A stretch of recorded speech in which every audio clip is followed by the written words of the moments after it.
Oto-san. Pada zaman dahulu kala, di sebuah negeri yang jauh, hidup seorang wanita yang ingin memiliki anak, tapi dia tidak bisa mengandung. Setiap hari dia menangis karena sedih.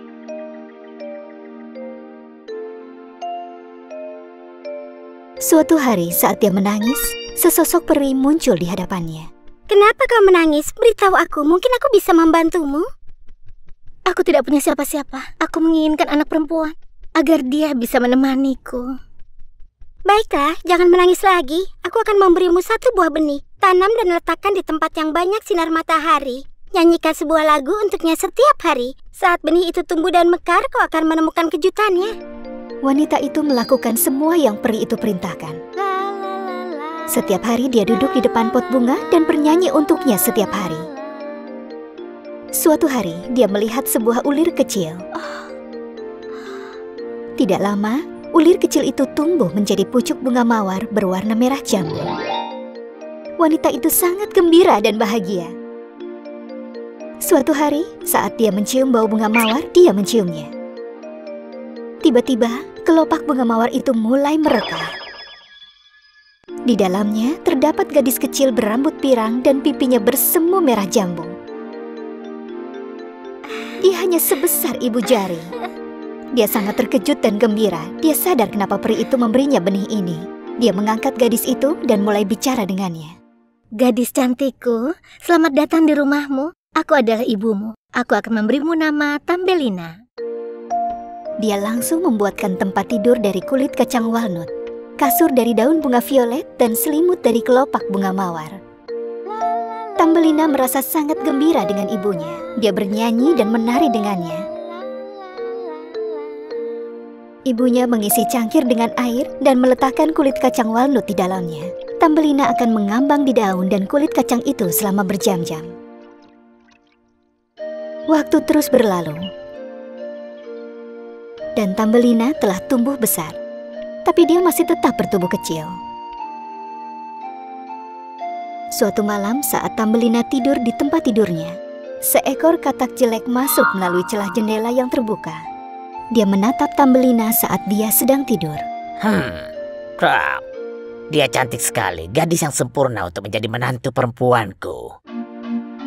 Perlahan-lahan dia mengangkatnya dan meletakkannya di samping sebuah kolam di kebun. Putranya langsung berlari menghampiri ayahnya. Gadis ini dia yang akan menjadi istriku. Dia cantik sekali, Ayah.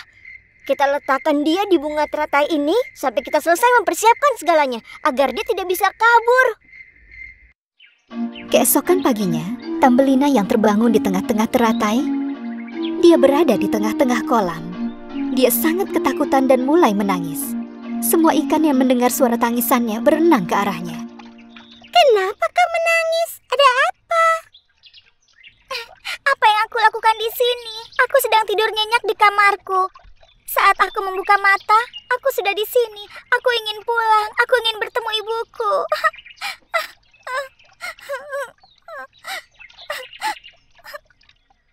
Oh, si katak jelek dan anaknya yang meletakkanmu di sini.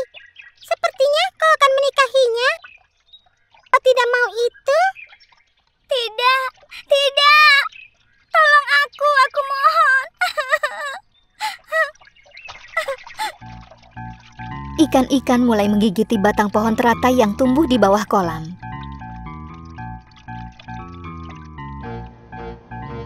Saat batangnya lepas, teratai itu mulai hanyut terbawa angin. Teratai itu hanyut sampai ke pinggir kolam.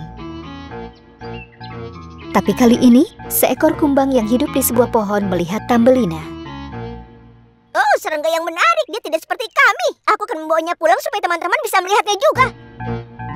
Dia langsung menarik Tambelina dan membawanya pulang ke pohonnya. Teman-temannya tampak sangat terkejut. Dia terlihat seperti manusia. Bawa dia pergi. Kami tidak menginginkannya berada di rumah kami. Kumbang itu berpikir kalau dia sudah membuat teman-temannya marah, maka dia membawa Tambelina dan meninggalkannya di hutan. Tambelina sangat haus dan lapar. Dia mencoba minum air dari bunga. Karena dia tidak bisa temukan apapun untuk dimakan, dia merasa lemah. Udara juga sangat dingin. Dia mulai menggigil kedinginan. Dia memakai pakaian untuk musim panas. Dia berjalan sangat jauh untuk bisa menemukan tempat berteduh. Akhirnya, di depan sebuah tumpukan tanah, tampak sebuah pintu. Dia mengetuk pintu itu dengan hati gembira. Seekor tikus betina yang membukakan pintu. Aku sangat kedinginan dan sangat kelaparan. Aku mohon izinkan aku masuk ke dalam rumahmu. Dan kau siapa? Namaku adalah Tambelina. Aku akan ceritakan segalanya kepadamu. Tapi sebelumnya tolong izinkan aku masuk ke dalam. Aku sangat kedinginan. Masuklah, Tambelina yang cantik. Setelah dia masuk, Nyonya Mouse memberi makan Tambelina sampai dia kenyang. Dan dia memberitahu Nyonya Mouse semua yang telah terjadi kepadanya satu persatu. Selama mereka tinggal bersama, tiba-tiba suatu hari seseorang mengetuk pintu. Mereka kedatangan. Oh, selamat datang Tuan Mole. Terima kasih. Oh, siapa gadis cantik ini, Nyonya Tikus? Izinkan aku memperkenalkanmu. Ini adalah Tambelina. Kami tinggal bersama. Senang bertemu denganmu, Tuan. Kagum dengan kecantikan Tambelina, sekarang setiap hari Tuan Mole selalu datang berkunjung ke rumah Nyonya Mouse. Dia membawa banyak sekali hadiah dan makanan untuk menarik perhatian Tambelina. Setelah beberapa saat, Tuan Mole memutuskan untuk bicara dengan Tambelina. Tambelina, aku sangat menyukaimu. Kadang membangun keluarga denganmu. Tentu saja, itu kalau kau tidak keberatan. Tuan Mole, terima kasih banyak. Kau adalah pria yang baik. Tapi aku belum memikirkan tentang menikah. Malam harinya, Nyonya Mouse ingin bicara dengan Tambelina tentang hal ini. Dia pikir Tambelina akan merasa bahagia. Kau tidak mau menikah, tapi ayo kita pergi ke rumahnya bersama-sama. Jika kau berubah pikiran, kau akan lihat rumah seperti apa nantinya yang akan kau tinggali. Bagaimana menurutmu? Sebenarnya, Tambelina tidak mau menikah dengan Tuan Mole karena tikus tanah tinggal di bawah tanah dan tidak pernah melihat matahari. Itu tidak cocok untuknya. Dia adalah gadis yang penyuka matahari. Tambelina tidak ingin melukai perasaan Nyonya Mouse. Jadi dia ikuti dan pergi ke rumah Tuan Mole. Tapi sebelum mereka sampai, di perjalanan mereka menemukan burung merpati yang pingsan. Tambelina langsung menghampirinya. Dia ingin tahu apa yang terjadi. Saat dia periksa dengan hati-hati, dia melihat sayap burung merpati itu terluka. Dia langsung pulang ke rumah, mengambil kotak P3 dan kembali ke burung merpati yang pingsan itu. Dia membalut lukanya dan mengikatnya dengan erat.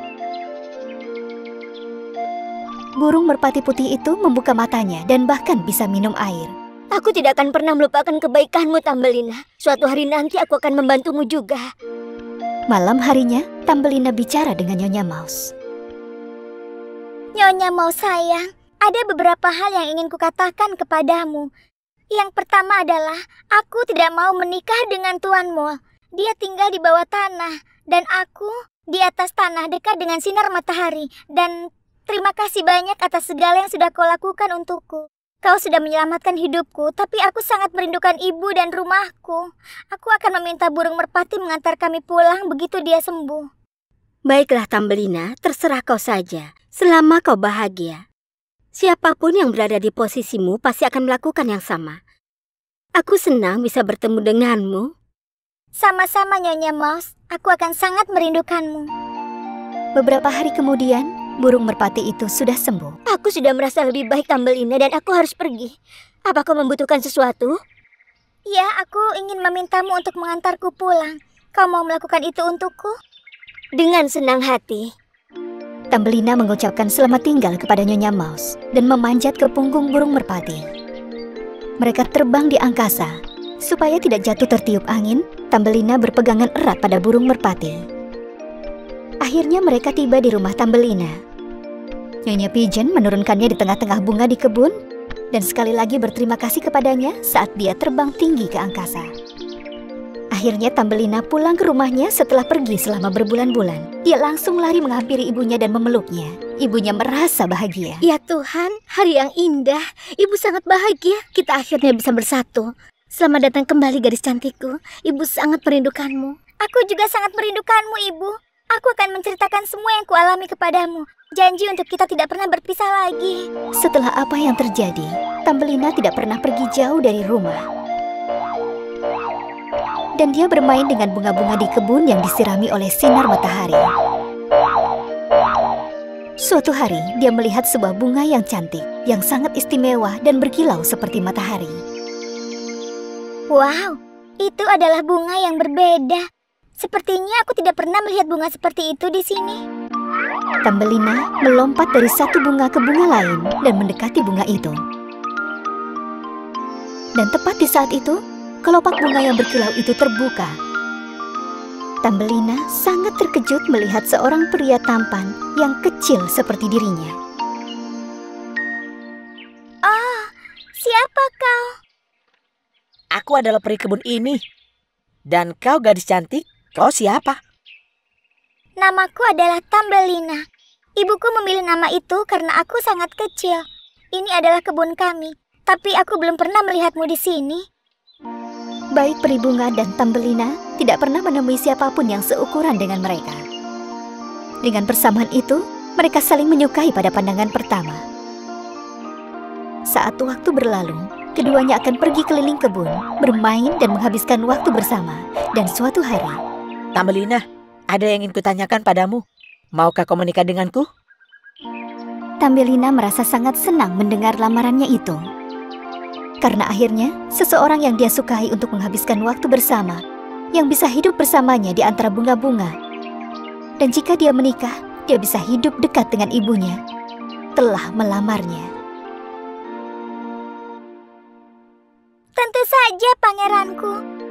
Sebagai hadiah pernikahan, peri bunga memberi Tambelina bubuk peri, dan tiba-tiba, Tambelina memiliki sayap. Peri bunga dan Tambelina hidup bahagia untuk selamanya di kebun ibunya. Hey guys, subscribe channel kita ya, Kondosan, dan tonton cerita dongeng yang paling populer, kartun, dan sajak anak-anak di channel kita. Jangan lupa juga klik lonceng notifikasinya ya.